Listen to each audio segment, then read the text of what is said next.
Hello guys, welcome to my channel अपना DK pharmacy में आप लोगों का स्वागत करता हूं। जो आज का टॉपिक है रेस्पिरेटरी सिस्टम के बारे में विथ यूज, इसके दोनों हम लोग जानेंगे।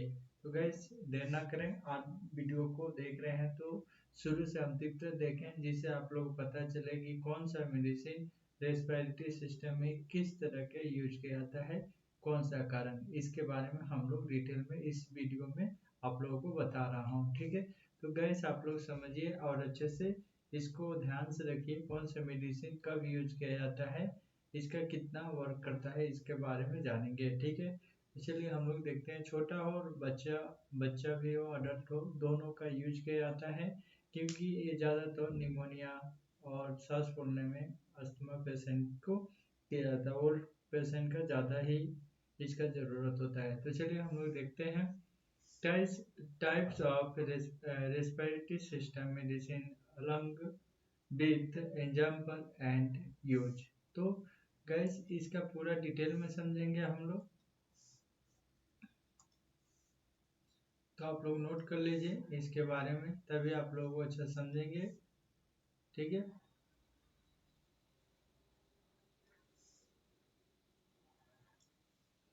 तो इसको नोट कर लीजिएगा। Types of respiratory system, respiratory system में टाइप्स होते हैं और मेडिसिन अलॉन्ग विथ एग्जाम्पल हम लोग मेडिसिन के बारे में भी जानेंगे और इसका एग्जाम्पल भी जानेंगे और एंड यूज के बारे में भी डिटेल में जानेंगे।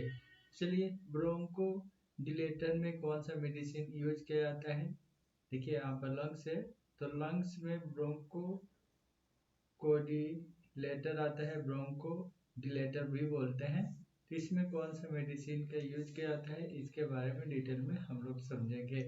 ठीक है, चलिए यूज क्या होता है, मतलब यूज किस लिए होता है। ओपन एयर ट्रीटमेंट अस्थमा, जैसे आपका जो ईयर होता है ओपन एयर ट्रीट अस्थमा, इसको हम लोग बोलते हैं COPD, मतलब ओपन एयर ट्रीट अस्थमा।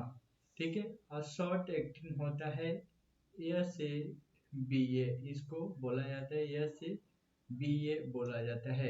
अब इसमें भी कई प्रकार का होता है। अब देखिए सल्बुटामॉल किस लिए यूज किया जाता है, काफी तो आप लोग देखे होंगे, सिरप में भी आता है और टैबलेट में भी आता है। ठीक है, तो सल्बुटामॉल किस में यूज किया जाता है, अल्बिट्रोल भी आता है, सल्बुटामॉल अल्बिट्रोल दोनों का अलग अलग मतलब कंपनियां बनाती है, बट दोनों एक ही है। ये क्योंकि यूज किया जाता है जब अस्थमा पेशेंट ज़्यादा प्रॉब्लम होता है, तो क्योंकि relief in the asthma attack के लिए, जो अटैक होता है अस्थमा अटैक, उसमें किया जाता है, क्योंकि काम करता है सल्बुटामॉल। ठीक है, चलिए इसमें देखेंगे लॉन्ग एक्टिंग LABA, मतलब लॉन्ग एक्टिंग के लिए कौन सा मेडिसिन दिया जाता है। ठीक है, तो लॉन्ग जॉब एक्टिंग होता है LABA। ठीक है,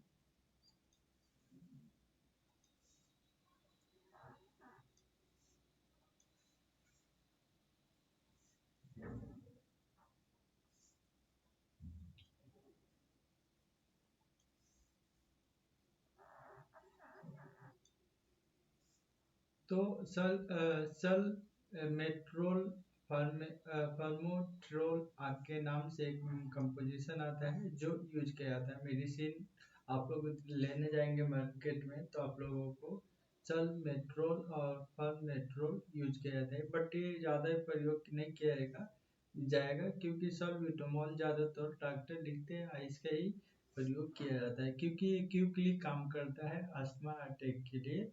जब अटैक होता है अस्थमा अटैक, उसमें ज़्यादातर क्विकली काम करने वाला मेडिसिन को दिया जाता है। ठीक है, तो लंग टर्म अस्थमा, जब लंग टर्म होता है मतलब ज़्यादा दिन तक चलाना होता है, खिलाना होता है, तो इसका यूज किया जाता है सल्मेट्रोल फॉर्मेट्रोल का प्रयोग किया जाता है। ठीक है, COPD बोलते हैं, कंट्रोल करता है मेडिसिन को लेने से। एंटी एंटी कोलिन एंजिक्स, कोलिन एंजिक्स बोलते हैं, कोलिनर्जिक्स भी बोला जाता है। तो इसके बारे में हम डिटेल में समझेंगे। ठीक है। ठीक है, तो एंटी कोलिनर्जिक जो होता है उसमें कौन सा मेडिसिन का प्रयोग किया जाता है? पैरोट्रोपियम टायोट्रोपियम का यूज किया जाता है। ज़्यादातर डॉक्टर यही का प्रयोग करते हैं। ये COPD में ज़्यादातर यूज किया जाता है। ब्रोंकिटिस में यूज किया जाता है। जो COPD बोला जाता है ब्रोंकिट। ठीक है, तो इसका मेडिसिन का नाम है पैरोट्रोपियम डाइट्रोपिन होता है।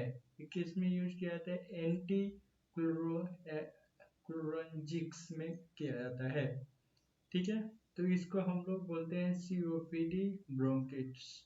ठीक है, चलिए हम लोग बात कर रहे हैं। अब हम बात करेंगे कि कार्टिकोस्टेरॉइड इनहेलर और ऑरल का बारे में समझेंगे। ऑरल इनहेलर जब सांस लेते हैं उसके लिए ऑरल भी आता है, इनहेलर भी आता है। ठीक है, कार्टिकोस्टेरॉल तीसरा है। जब लंग्स होता है तो इसमें क्या क्या प्रॉब्लम आता है, उसके लिए मेडिसिन का ब्लड रोक दिया जाता है और काम करने के लिए बताया जाता है। तो इसके बारे में हम लोग डिटेल में समझ रहे हैं। ठीक है, तो यूज इसमें क्या है? Reduce inflammation in the air. जब आप लोगों को रिड्यूस एयर आना जाना बंद हो जाए तो कौन सा का मेडिसिन का यूज करेंगे, इसके बारे में डिटेल में समझेंगे। ठीक है, तो बैक्लोमेथासोना किस लिए दिया जाता है? इनहेलर पेशेंट के इनहेलर में भी काम आता है। प्रेडिनिसोलोन ये भी आता है, ओरल में आता है। फॉर सेवरल अस्थमा अटैक, ये आप लोगों को ज़्यादातर सेवरल अस्थमा अटैक में प्रेडिनिसोलोन दिया जाता है जो अटैक आता है। देखिए बुडासोनाइड फ्लूटिकाइनासोन का यूज किया जाता है। मेंटेनेंस थेरेपी में ज़्यादातर दिया जाता है। इस तरह का मेडिसिन कब दिया जाता है, क्या नाम है, इसके बारे में आप लोग समझ गए। बैक्लोमेथासोन इनहेलर आता है। ठीक है, प्रेडिनिसोलोन जो होता है ऑरल में आता है, जो सेवरल अस्थमा अटैक में प्रयोग किया जाता है। देखिए वुडनसोनाइड जो होता है फ्लूटिकाइनासोन, ये इसमें मेंटेनेंस थेरेपी में ज़्यादातर प्रयोग किया जाता है। आप लोग देखे होंगे बच्चों को काफ़ी तो यही लिखा जाता है वुडनसोनाइड। ये आता है वुडाकार्ट में आता है। ठीक है, वुडाकार्ट आप लोग देखेंगे तो उसमें लिखेगा रेस्पिरेटर्स में जो आप लोगों को बच्चों को ऑक्सीजन दिया जाता है उसमें ये प्रयोग किया जाता है ज़्यादातर। ठीक है, फ्लूटिकाइनासोन भी कभी कभी डॉक्टर लिख देते हैं। दोनों मतलब एक ही काम करता है, मेंटेनेंस थेरेपी में वर्क किया जाता है, जिसकी वजह से लंग्स एकदम क्लीन रहता है, सांस लेने में कोई दिक्कत नहीं होती है और जिससे बच्चे अच्छे से सांस लेना छोड़ना पसंद मतलब अच्छा होता है। ठीक है, चलिए हम लोग बात करते हैं एंटीहिस्टामिन। एंटीहिस्टामिन कौन सा मेडिसिन है, इसके बारे में देखेंगे। एंटीहिस्टामिन जो ड्रग होता है, यूज इसका क्या है? एलर्जी रिलेटेड रेस्पिरेटरी कंडीशन में यूज किया जाता है। ठीक है, सिटिजिन हो गया, अब सिटिजिन यूज किया जाता है। लोरोटिन, हेक्सोफेनेडिन, एलर्जी इनहिबिटर्स है फीवर में, हाई फीवर में यूज किया जाता है। जब एलर्जी इनहिबिटर्स हाई फीवर हो जाए तब ये सिटिजिन, लोरेटिन, हेक्सोफेनेडिन दिया जाता है। चलिए हम लोग बात करते हैं इसका फोर्थ डिकोजेस्टेन। डिकोजेस्टेन भी कहते हैं, डिकोजेस्टेंस भी कहते हैं। ठीक है, डिकोजेस्टेन भी बोलते हैं इसको। यूज इसका क्या है? Reduce nasal sinus congestion. Pseudoephedrine oral में आता है, जो आप लोग नगरी के मुंह हो जाता है, मतलब सर्दी जुकाम हो जाता है तब इसका यूज किया जाता है। ऑक्सीमेटाजोलिन जो होता है किसमें? नेजल स्प्रे में काम भी आता है, जो शॉर्ट टर्म में यूज किया जाता है। ये वाला आप लोग देखे होंगे तो आप लोगों को मिलेगा।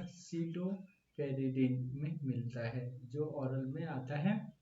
उसके लिए स्प्रे और शॉर्ट टर्म में यूज ज़्यादातर किया जाता है। ओरल देखिए आप लोग जो है आपके सामने है, ठीक है। ऑक्सीमेटाजोलिन जो होता है ये नेजल स्प्रे और शॉर्ट टर्म में यूज किया जाता है। ये जो मेडिसिन है, सॉरी, ये आपका मेडिसिन है, ये जो आपका ये मेडिसिन है, ये नेजल स्प्रे में आप लोगों को ऑक्सीमेटाजोलिन मिल जाता होगा, जो शॉर्ट टर्म में यूज ओनली किया जाता है जब नाक जाम हो जाता है, सर्दी लेने में प्रॉब्लम होता है, तो उस तरह का मतलब काम करता है ऑक्सीमेटाजोलिन, जो आप लोगों को 3 टाइम 2 टाइम डॉक्टर आप लोगों को बताता है कि 2-2 दिन डाल सकते हैं नाक में, जिससे नाक क्लीन हो जाता है जल्दी से जल्दी। बच्चों को भी दिया जाता है, ठीक है। तो बच्चों का ड्रॉप आता है, मतलब बच्चों का मतलब चाइल्ड आता है, चाइल्ड नेजल ड्रॉप आता है, अडल्ट का अडल्ट नेजल ड्रॉप बोला जाता है, ठीक है। अब हम लोग बात करेंगे 5 एंटी टिश्यू कफ सस्पेंसेंटा सप्रेसेंटा, ठीक है। एंटी टिश्यू जो होता है कफ सप्रेसेंटा बोला जाता है। ये सप्रेस ड्राई कफ के लिए डेक्सामेथासोन दिया जाता है। डेक्सामेथासोन जब आप बच्चे ड्राई होता है, ड्राई खांसी होने लगता है, तो अब हम लोग को ये मेडिसिन दिया जाता है, जो आप लोगों को जल्दी जल्दी ये काम करता है, ठीक है। तो आप लोग नोट कर लीजिए। डेक्सामेथासोन किस लिए दिया जाता है? ड्राई कफ के लिए दिया जाता है, जिसमें आप लोगों को मेथोफेन हो, उसमें आप लोग समझिए कि ड्राई में दिया जाता है। अब लोग हम बात करेंगे codeine. Codeine strong prescription only दिया जाता है। कोडीन जो कोडीन होते हैं स्ट्रॉन्ग प्रिस्क्रिप्शन ओनली दिया जाता है, उसमें आप लोगों को मेडिसिन ऐसे नहीं मिलता है, ठीक है। चलिए हम लोग 6 देखेंगे। 6 जो मेडिसिन है, जो 6 मेडिसिन है, इसके बारे में हम लोग देखेंगे। देखिए ये एक्सपेक्ट्रोन्स है, जो म्यूकोलाइट में प्रयोग किया जाता है। ये ड्रग है जो एक्सोपेक्ट्रेंट म्यूकोलाइट भी बोला जाता है। यूज इसका क्या है? Lozenges and expel mucus in wet cough के लिए दिया जाता है। जहां पर आप लोगों को दिख ले केंगेफेंसियन एक्सपेक्ट्रोड जो मेडिसिन होती है, एम्ब्रोजोल होता है, ब्रोहेक्जिन होता है, एसिटाइलेसाइटिन होता है। इसमें आप लोगों को कोई भी दिख रहा है तो आप समझ जाइए कि ये आप लोगों को जो सिरप है ये वेट कफ के लिए दिया जाता है। म्यूकोलाइट जैसे मतलब बनाते हैं, म्यूकोलाइट में आप लोगों को इजीली से मिल जाएगा कंपनी का, ठीक है, म्यूकोलाइटिस, ठीक है। चलिए हम लोग एंटीबायोटिक के बारे में देखेंगे। एंटीबायोटिक जो मेडिसिन होता है टीट बैक्टीरिया रेस्पिरेटरी इन्फेक्शन में दिया जाता है। जब आप लोगों को इन्फेक्शन हो जाता है रेस्पिरेटरी सिस्टम में, तब आप लोगों को एमोक्सिलिन दिया जाएगा, ठीक है, एजिथ्रोमाइसिन दिया जाएगा, सिफिक्सिन दिया जाएगा, और ब्रोंकोटिस निमोनिया भी बोला जाता है। चलिए इस तरह का वीडियो आप लोगों को मिलते रहेगा। नेक्स्ट वीडियो में हम लोग देखते हैं एंटी ट्यूबरकुलर ड्रग जो होता है उसके बारे में समझेंगे। इसका यूज क्या है? ट्रीट ट्यूबरकुलोसिस होता है, टीबी का जैसे बात किया है, तो टीबी जब हो जाती है तब इसको दिया जाता है मेडिसिन का। ट्रीट ट्यूबरकुलोसिस से जल्दी ठीक नहीं होता। इसका मेडिसिन फर्स्ट है रिफाम्पिसिन, आइसोनाइजाइड इथोबुटोल होता है। पायरेक्जिमाइड जो होता है यूज इन द कॉम्बिनेशन, ठीक है, इस तरह के यूज किया जाता है। ल्यूकोट्राइन रिसेप्टर एंटागोनिस्ट, ये 9 चैप्टर नंबर है जो आप लोगों को बता रहा हूँ। इसका ल्यूकोट्राइन रिसेप्टर में किस तरह का यूज किया जाता है इसके बारे में समझेंगे। देखिए long time control asthma allergy के लिए किया जाता है। लंग टाइम मतलब ज़्यादा टाइम से आप लोगों को है तो इस तरह का कंट्रोल करने के लिए मेडिसिन दिया जाता है। मोन्टलोकोस्ट होता है, टेक ओरल नाइट में दिया जाता है। ये नाइट में आप लोगों को डॉक्टर लिखते होंगे, ये नाइट में ही खाना चाहिए। कास्ट जो होता है आप लोग देखेंगे मोन्टेयर नाम से आएगा, तो मोन्टेक आएगा, उस तरह का नाम से आप लोगों को मिलेगा मोन्टलोकस, जो ओनली टैबलेट नाइट में किया जाता है, ओनली अस्थमा एलर्जी के लिए दिया जाता है। मोनोक्लोन जो एंटीबायोटिक्स है एडवांस अस्थमा थेरेपी यूज किस लिए किया जाता है? फॉर सेवरल एलर्जी है। ओमली जुम्बा एंटी एंटी इंजी थेरेपी होता है, इंजी ये थेरेपी होता है, उसमें दिया जाता है। मेफोलाइजम जो होता है फॉर स्नोफिलिंग अस्थमा का पेशेंट को दिया जाता है। तो इस तरह का मेडिसिन आप लोगों को दिया जाएगा, आप लोग नेट कर लीजिएगा, आप लोग नोट कर लीजिएगा, ठीक है। नेक्स्ट वीडियो में मिलेंगे, इससे अच्छा टॉपिक लेकर आऊंगा जिसमें आप लोग अच्छे से समझा दूंगा, ठीक है गाइस। नेक्स्ट वीडियो मिलते हैं।